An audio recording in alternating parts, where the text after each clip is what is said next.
Hi, my name's Simon Rowe. I'm the founder of Sleepbus. Today is the first video in a series that we're going to show the converting of this bus right here. So let's get started.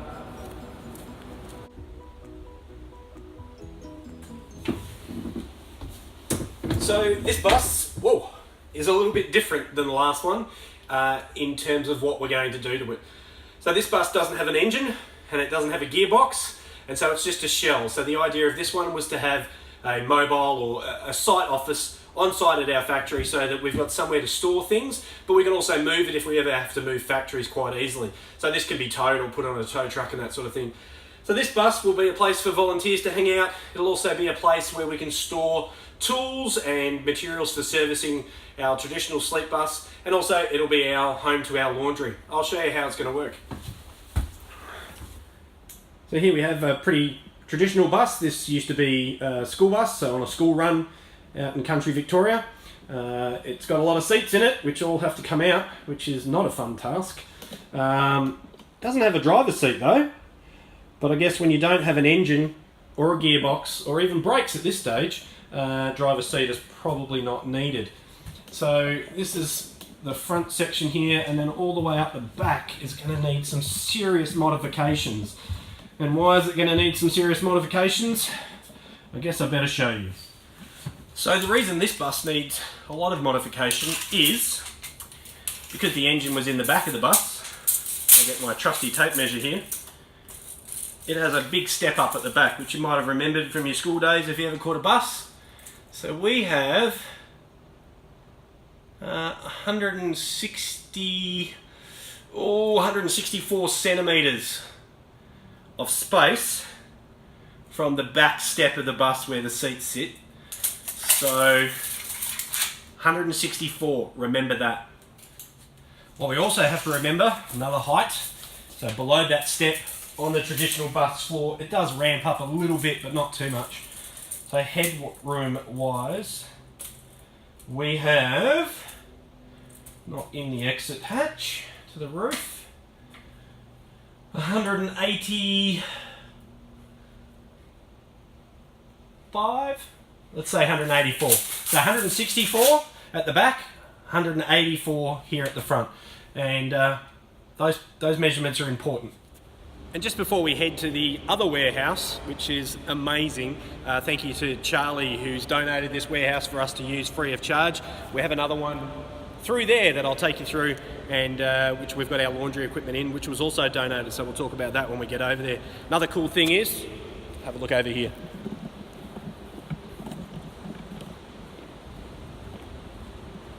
Our Sleepbus warehouse sign.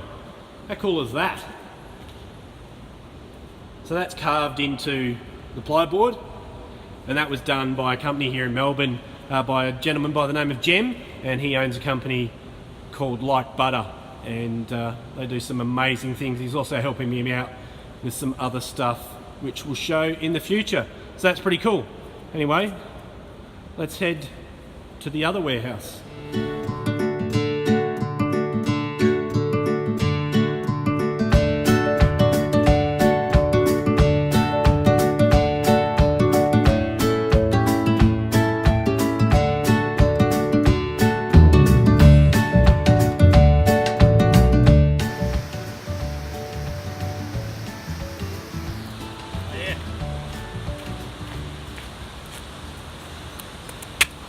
How cool is this place? So this is our big warehouse, looks pretty cool.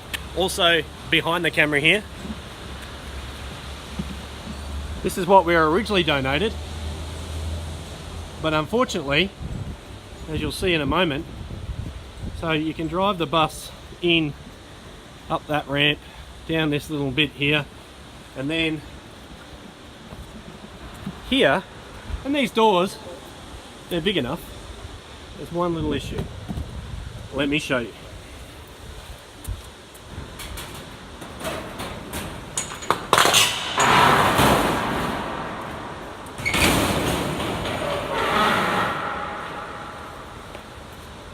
You can't turn a bus around in here. It's an awesome space, but you physically can't get a bus to turn around in here. You can't open those doors down there. She's an old warehouse. It's a great space though. Would have been cool, but hey, it's nice to have friends with lots of warehouses. So we were lucky enough to get the shed across the way over there. So anyway, in here, our toilet. Thank you, Splashdown. Splashdown. We have these amazing things. So these are the coolest things ever. So what we've got from Laundry Solutions Australia, thank you to Brett and his bosses there at Laundry Solutions Australia. They've donated these. I think I emailed to ask for advice about what machines I might need, and then they said, hey, we'll hook you up, which is amazing. So we're talking about maybe 30 grand's worth of equipment here that they've just donated. They just dropped it off, well actually a little while ago now, but so amazing. So what we've got is up the top we've got a dryer, so this is called a stack, a washing machine and dryer stack. Up the top we've got a dryer that runs by gas, so I can put it on a gas bottle depending on where we're located warehouse wise. So we're thinking about, yes, our warehouse here in Melbourne, but when we expand around Australia, we need to think about where are we going to have depots, where are we going to operate from, and how might we have a multi-site operation that works. And so that's what we're trying to figure out. So part of that is, so we've got this gas one here, and then the washing machine runs on electricity, but we won't need as much as running a dryer, so that'll be fantastic. So we've got 3 of these here, and one of the things I said to remember was 164 centimetres and 184 centimetres. And here's where we need to convert the bus and do a little bit of wrangling with it. So the tallest one here in the middle, so it's just slightly, 2 of the same. And so this is the tallest one. This is the one we're going to get in and allow the most height for. So with my trusty tape measure, we have 197, let's say 198. So there's a little bit of a difference there. So that means in the bus, lift the roof.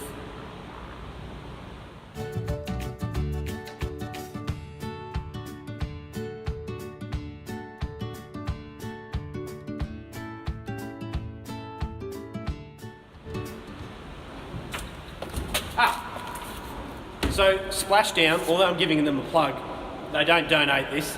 It doesn't cost a lot of money, but I figure if I give them a plug, maybe I can have an on-site toilet for free.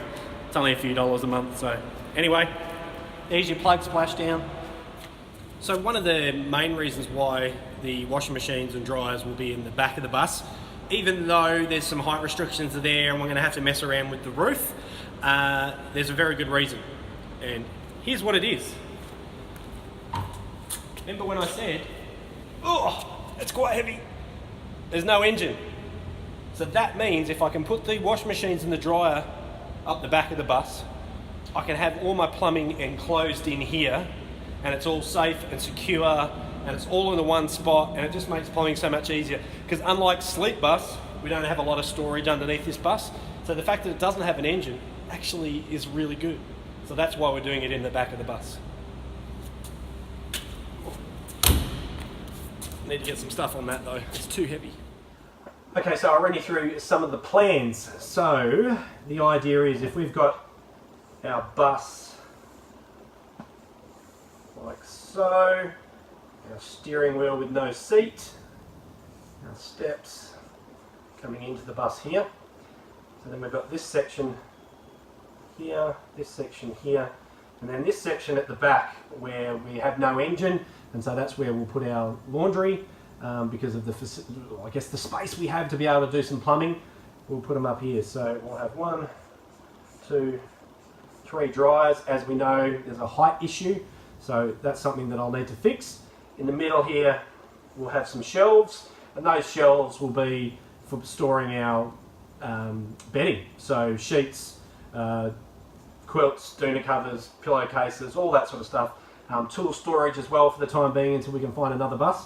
So that'll all go there, and then it'll be quite efficient because you can just go from the laundry once they're dry and put them straight on the shelves and they're ready to go. We might even have some access from outside, I'm not sure yet, but that's the general gist. And then this area here, which currently has seats, which I'm sitting on right now, we'll turn those seats, so we'll recycle those seats and we'll pop them here.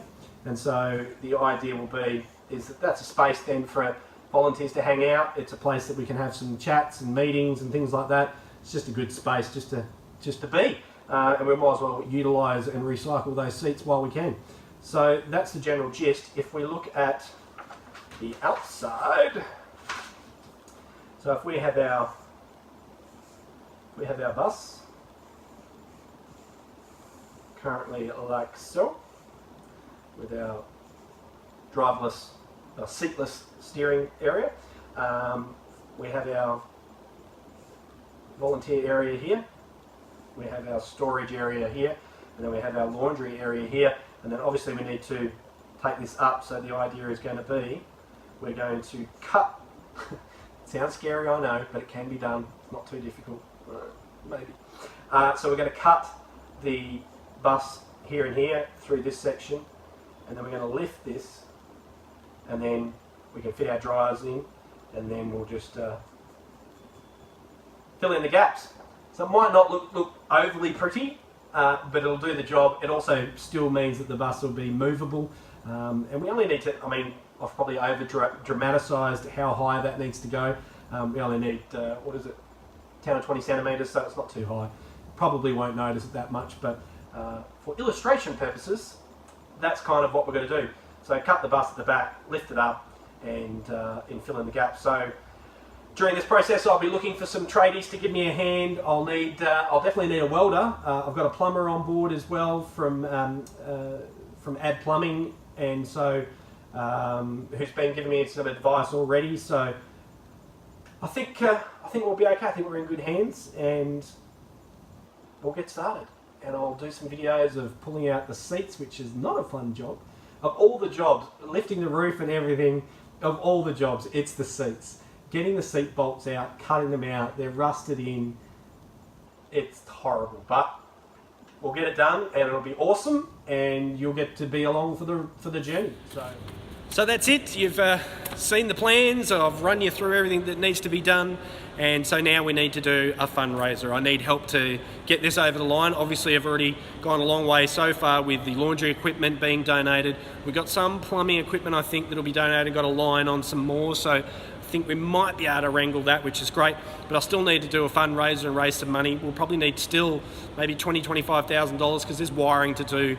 Actually, there's quite a bit of, it's all the little things and they all seem to add up. So I will need some help. So if you are able to donate, that would be fantastic. If you can start a fundraiser and raise some money for us, that would be fantastic. You can start fundraisers on our website. You can do it on Facebook.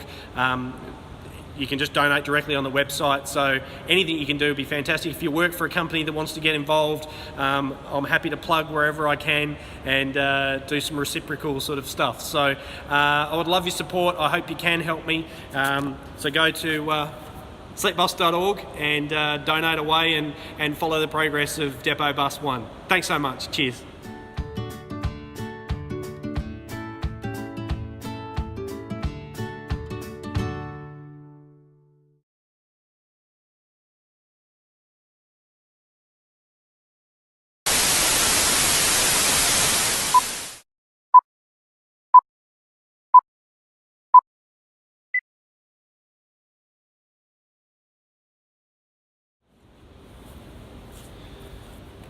Hi, my name's Simon Rowe and I'm the founder of Sleepbus. We're here today as the start.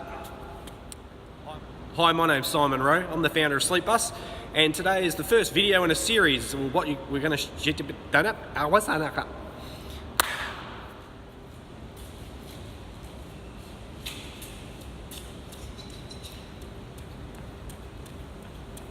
I've got no helpers today.